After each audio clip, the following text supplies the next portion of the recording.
Hi everyone, it's Marla here, and I'm going to read chapter 5 of The Thief of Always by Clive Barker, The Prisoners. There's the beautiful art, my beautiful audience. The temperature had risen while Harvey had been at lunch. A heat haze hovered over the lawn, which was lusher and more thick with flowers than he remembered, and it made the trees around the house shimmer. He headed toward them, calling Wendell's name as he went. There was no reply. He glanced back towards the house, thinking he might see Wendell at one of the windows, but they were all reflecting the pristine blue. He looked from house to heavens. There was not a cloud in sight. And now a suspicion stole upon him, which grew into a certainty as his gaze wandered back to the shimmering copse and the flowers underfoot. During the hour he'd spent in the cool of the kitchen, the season had changed. Summer had come to Mr. Hood's holiday house, a summer as magical as a spring that had preceded it. That was why the sky was so faultlessly blue, and the birds making such music. The leaf-laden branches were no less content, nor the blossoms in the grass, nor the bees that buzzed from bloom to bloom, gathering the season's bounty. All were in bliss. It would not be a long season, Harvey guessed. If the spring had been over in a morning, then most likely this perfect summer would not outlast the afternoon.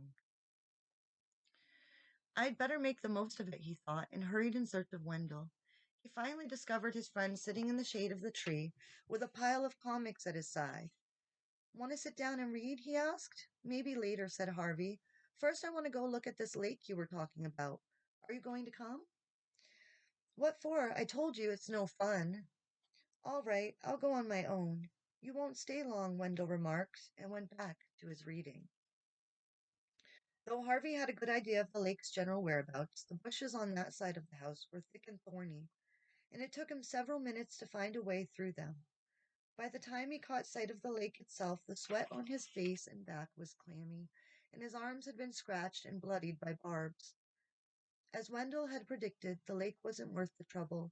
It was large, so large that the far side was barely visible, but gloomy and drear, both the lake and the dark stones around it covered with a film of green scum. There was a legion of flies buzzing around in search of something rotten to feed on, and Harvey guessed they'd have no trouble finding a feast. This was a place where dead things belonged. He was about to leave when a movement in the shadows caught his eyes. Somebody was standing further along the bank, almost eclipsed by the mesh of the thicket. He moved a few paces closer to the lake and saw that it was Lulu. She was perched on the slimy stones at the very edge of the water, gazing into their depths. Speaking in a near whisper for fear he'd startle her, Harvey said, "It looks cold." She glanced up at him, her face full of confusion, and then, without a word of reply, turned and bounded away through the bushes. "Wait!" Harvey called, hurrying toward the lake. Lulu had already disappeared, however, leaving the thicket shaking. He might have gone in pursuit of her, but the sound of bubbles breaking in the lake took his gaze to the waters, and there, moving just below the coating of scum, he saw the fish. They were almost as large as he was, their gray scales stained and encrusted, their bulbous eyes turned up toward the surface like the eyes of prisoners in a watery pit. They were watching him, he was certain of that, and their scrutiny made him shudder. Were they hungry, he wondered, and praying to their fishy gods that he'd slip on the stones and tumble in? Or were they wishing he'd come with a rod and a line so they could be hauled from the depths and put out of their misery? What a life, he thought. No sun to warm them, no flowers to sniff at, or games to play. Just the deep, dark waters to circle in, and circle, and circle, and circle. It made him dizzy just watching, and he feared that if he lingered much longer, he'd lose his balance and join them. Gasping with relief, he turned his back on the sight and returned into the sunlight as fast as the barbs would allow. Wendell was still sitting underneath the tree. He had two bottles of ice-cold soda in the grass beside him and lobbed one to Harvey as he approached. "Well," he said. "You are right," Harvey replied. "Nobody in their right minds ever goes there. I saw Lulu." "What did I tell you?" Wendell said. "Nobody in their right minds." "And those fish?" "Yeah, I know," Wendell said, pulling a face. Ugly boogers, aren't they? Why would Mr. Hood have fish like that? I mean, everything else is so beautiful. The lawn, the house, the orchard.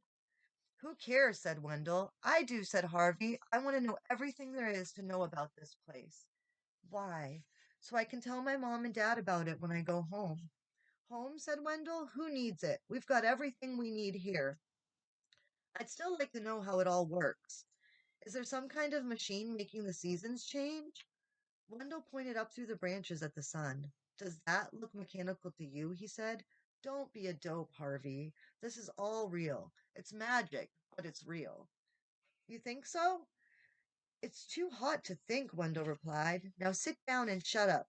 He tossed a few comics in Harvey's direction. Look through these. Find yourself a monster for tonight.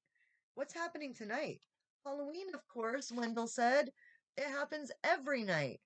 Harvey plunked himself down beside Wendell, opened his soda, and began to leaf through the comics, thinking as he leafed and sipped that maybe Wendell was right, and it was too hot to think. However, this miraculous place worked. It seemed real enough.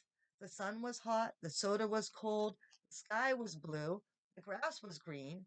What more did he need to know?